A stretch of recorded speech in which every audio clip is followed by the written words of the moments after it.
Okay, welcome back. Continue with the series of The Ground is Your Friend.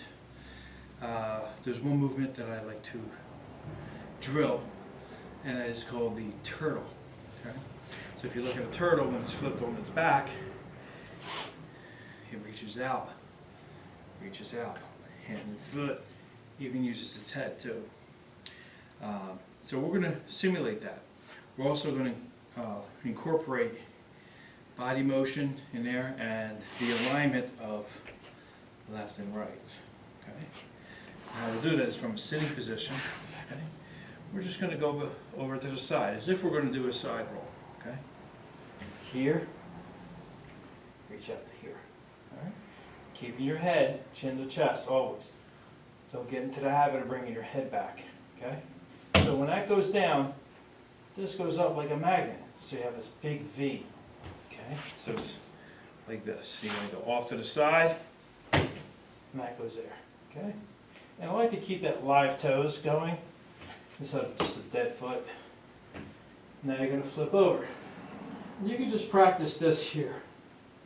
All right, get that motion, and it's palms down. Okay. Toes up, palms down. Like that, okay?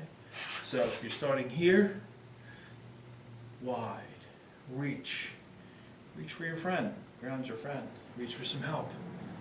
They go together, this comes up together. This goes off to the side, now this goes down. See that? Almost like you're touching your toes. But you're gonna reach out. Bring this up again. Go off to the side. Yeah, keep that connection. Keep that connection.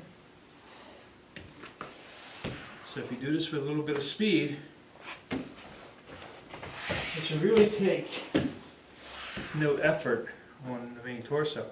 You're just playing with the energies. You're playing with falling. And dissipating it.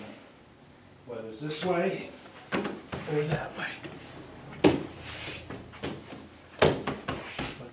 Okay, these can be used when you fall down, and you gotta get up, live toes, and get on your way. Okay, so a lot of applications to that. So a little bit of the turtle drill. So add that with your frog drill, your bear. Now the turtle. Okay, enjoy. Onegaishimasu.